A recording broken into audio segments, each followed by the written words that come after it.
I think I'm going to have to do a full-blown UBI stream starting from this point on, talking about what I think about UBI, what kinds of UBI that I like, what kinds of UBI I don't like, why I specifically have issues with Andrew Yang's UBI perspective, and why I have an issue with Andrew Yang in general for the 20th fucking time for all of the newcomers, so that everyone can shut the fuck up and go watch that whenever they have an issue with what I have to say. Okay. So let's get started. I, Hassan Piker, do not have an issue with universal basic income. The only reason why I am skeptical of universal basic income is because of the motives historically that certain politicians have had and certain political theorists have had in advancing universal basic income, an idea first advanced by Milton Friedman, the father of right-wing libertarianism here in America.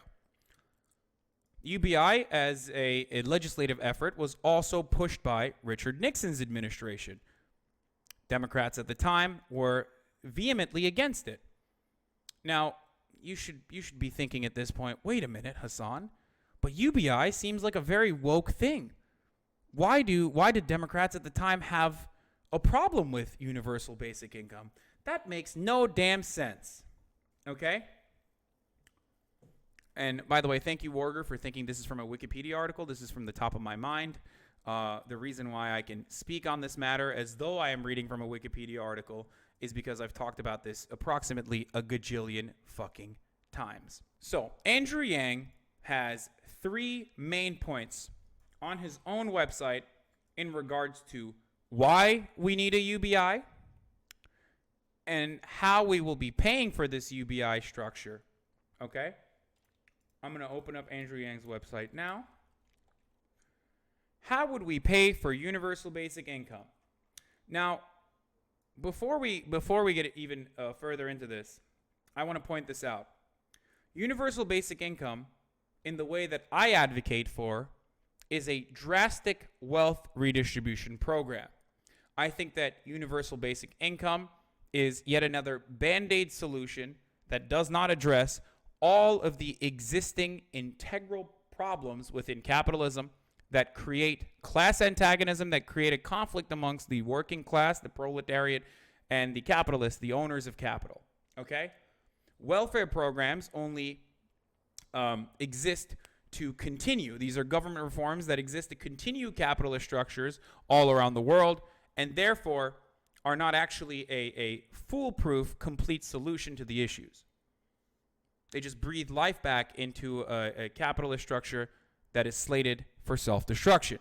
UBI is an inevitability and is the latest inevitability in that same series of reforms that the government has made because of automation. Andrew Yang understands this reality, among other economists who also advocate for similar payment structures.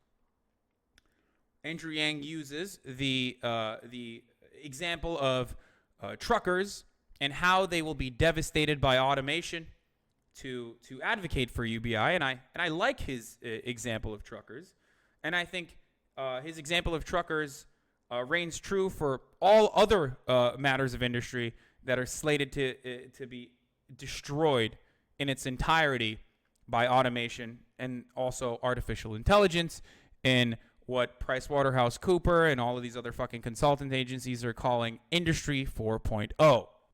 However, the way Andrew Yang wants to pay for UBI is not good. The reason why I don't like it, number one, before we even get into the VAT, is because of this problem here. Andrew proposes funding UBI by consolidating some welfare programs and implementing a value-added tax of 10%. Current welfare and social program beneficiaries would be given a choice between their current benefits or $1,000 cash unconditionally.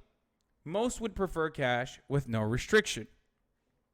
Now, the reason why I have an issue with this is because Andrew Yang correctly points out all of the existing problems that the working poor are facing under our current capitalist structure even with the existence of welfare programs that aren't doing enough to uplift these people out of these dire material conditions that they're subjected to.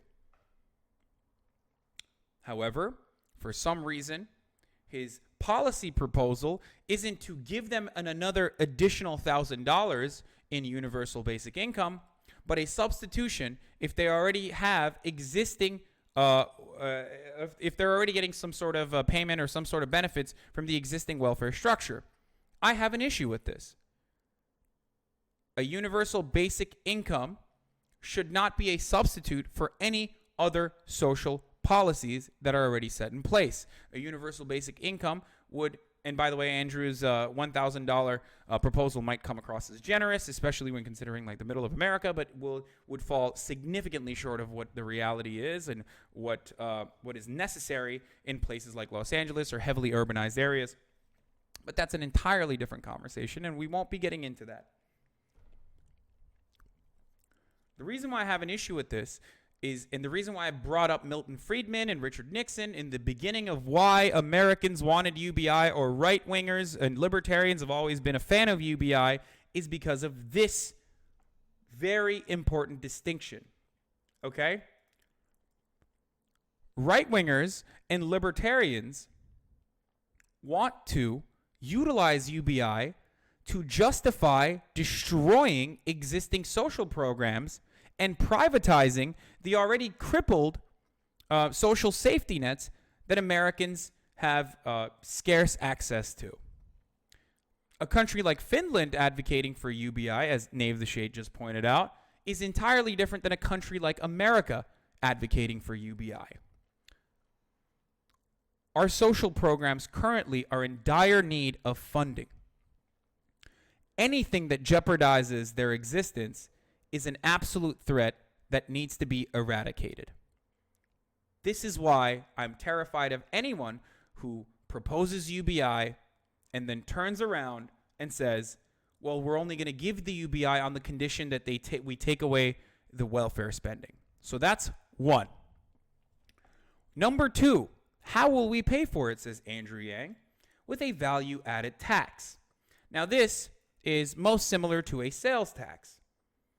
Some people say that this would be a progressive tax. I disagree. I think that a value-added tax, just like a sales tax, would still hurt the working poor and middle-class Americans. It is regressive taxation, and the majority of it might still be funded by the wealthy who are making big-ticket purchases, but ultimately, the poor would still be paying for this UBI. So now, not only are you trying to move them away from the welfare and SNAP benefits that they already have limited access to, but then you're also saying, hey, you're going to pay a little bit more, but you're getting $1,000. The only UBI that I would be in favor of is one that is exclusively funded by corporations and exclusively funded by taxing the wealthy. Any UBI proposal that tries to back itself by taxing the working poor and taxing middle-class Americans is not going to work. So this is the second reason why I have a significant issue, why I take issue with Andrew Yang's UBI proposal. Okay? And then he goes further into current spending. He says we currently spend between $500 and $600 billion a year on welfare programs, food stamps, disability, and the like. This reduces the cost of universal basic income because people already receiving benefits would have a choice, but would be ineligible to receive the full $1,000 in addition to current benefits. Again, remember, this is important.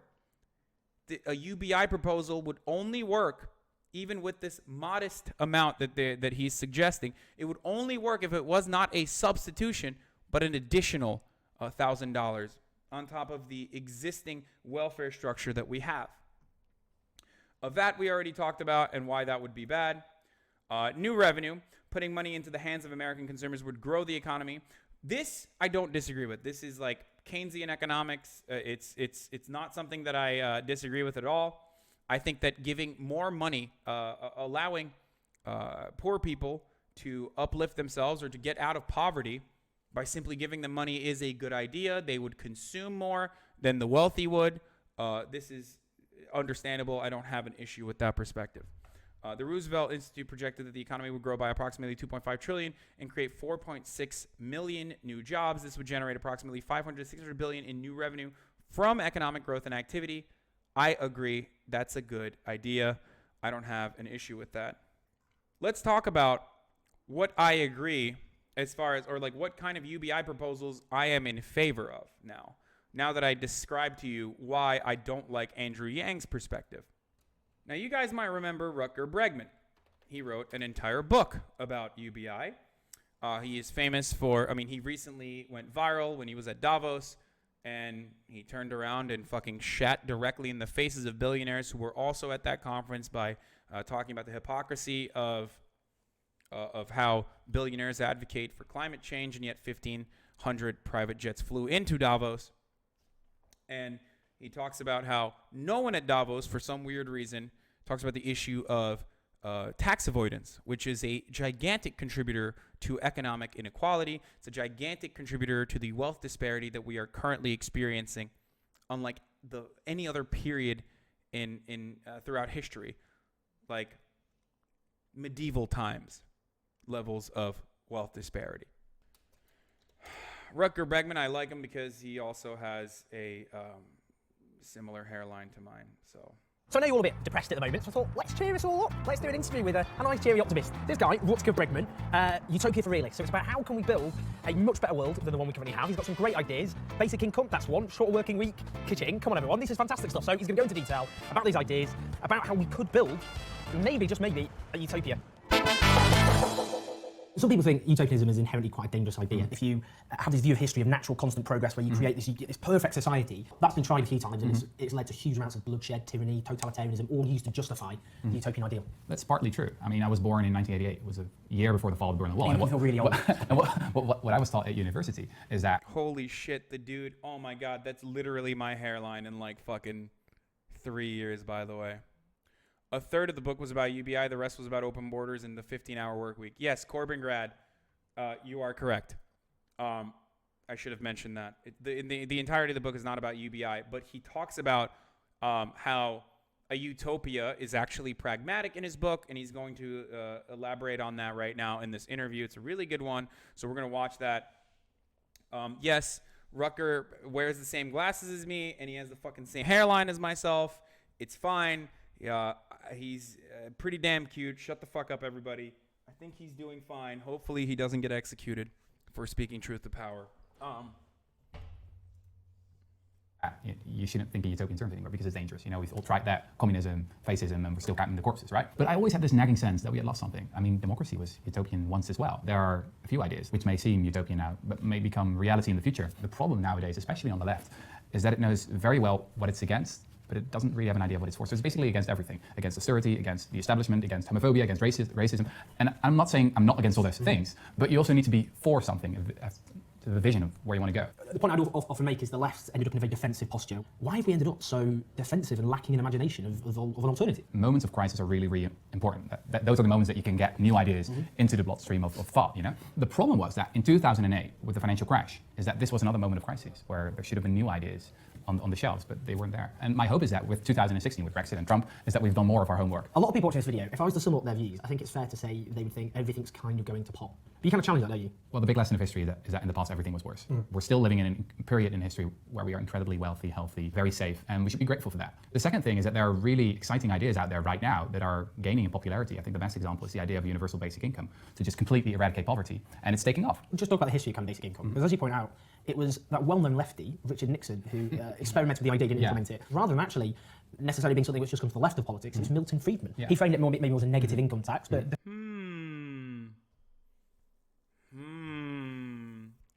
Now, any progressive who hears that should at least have a couple warning signs, a couple red flags immediately triggered by this new factoid that enters the marketplace of ideas. It seems like Milton Friedman and Richard Nixon were big advocates for UBI. I wonder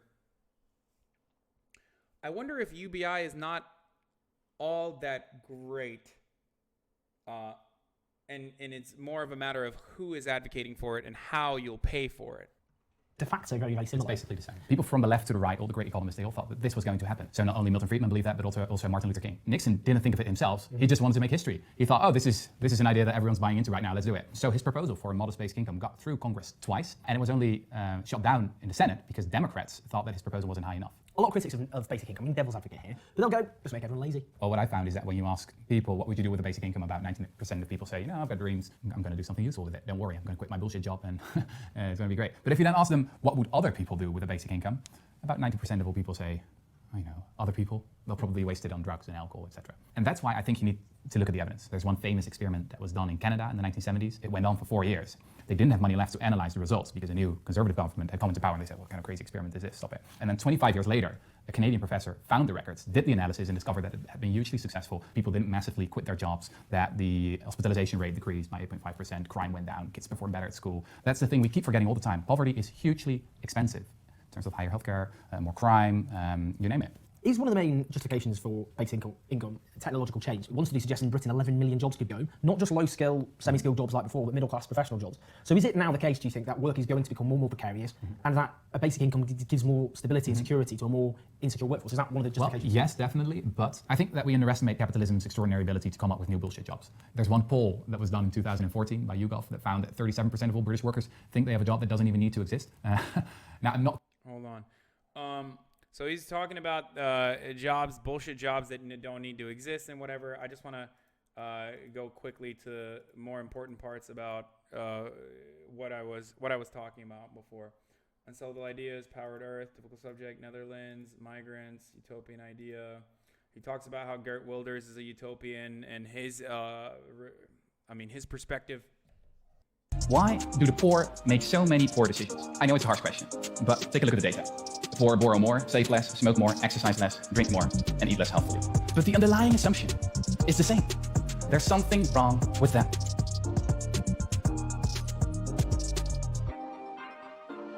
It was an experiment with sugarcane farmers. You should know that these farmers collect about 60% of their annual income all at once, right after the harvest.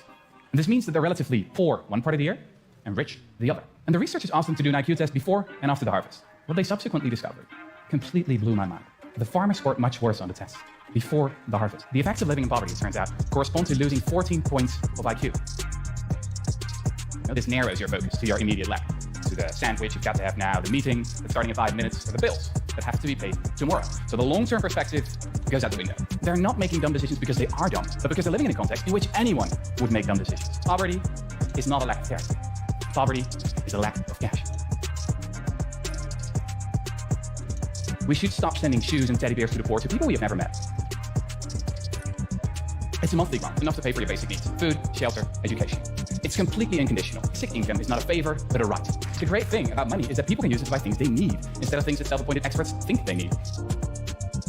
In Dauphin, Canada, in 1974, everybody in this small town was guaranteed the basic income. The experiment had been a resounding success. The people in Dauphin had not only become richer, but also smarter and healthier. The school performance of kids improved substantially. The hospitalization rate decreased by as much as 8.5%. Domestic violence incidents were down, as were mental health complaints. And people didn't quit their jobs. Similar results have since been found in countless other experiments around the globe, from the US to India.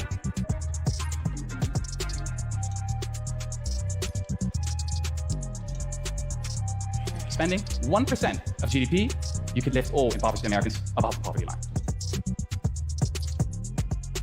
Just look at the cost of child poverty in the US, for example. It's estimated at $500 billion each year. In terms of higher healthcare spending, higher dropout rates, and more crime, you could actually eradicate poverty. Now that should be our goal. Okay. So the difference is what I was talking about. Like, Rutger and I have a similar perspective to the importance of work, and how remuneration should not play the part it currently plays under our capitalist structure, and how that is currently immoral.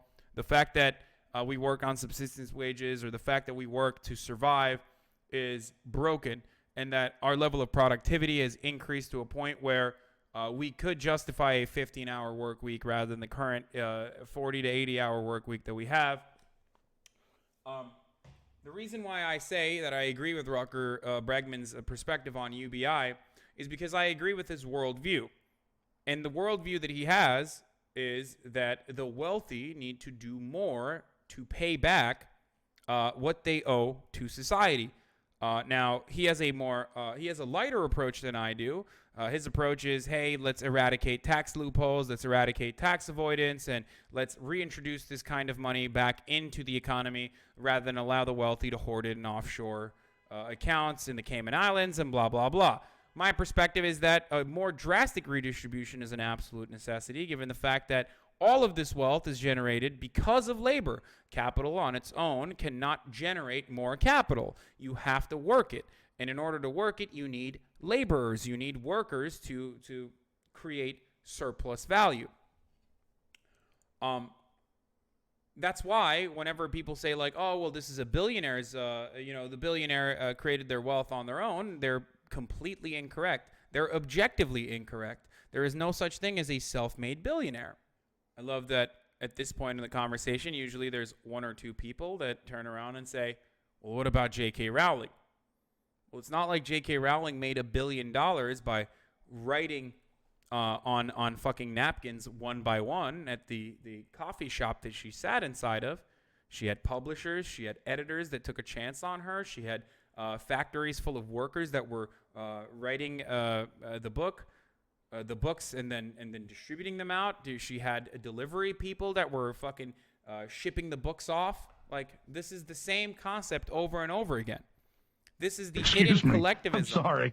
I'm out of control. I apologize. Thank you. This is the hidden collectivism that works behind closed doors, invisible to the naked eye, that we take for granted under our capitalist structure. This is how wealth is created. This is why whenever people say like, oh no, billionaires deserve that wealth and we're actually stealing it from them if we tax them at higher rates and it's inappropriate, that's an incorrect perspective. I don't understand how people sit around and say taxation is theft, but they don't understand or they don't admit that all profit is theft in that same regard.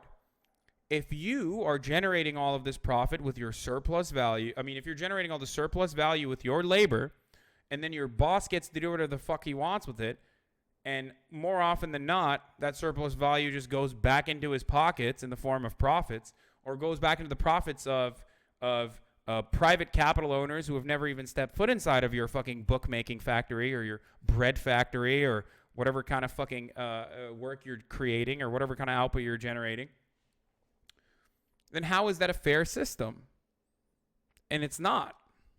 But the people that work for them gain because the rich give them work. Is that not right? You understand how authoritarian you sound, right? When you say the rich are giving us the work, we should just be grateful for it. The reason why I mentioned how profit is theft and the rich need to give back more is because that is how we need to pay for UBI.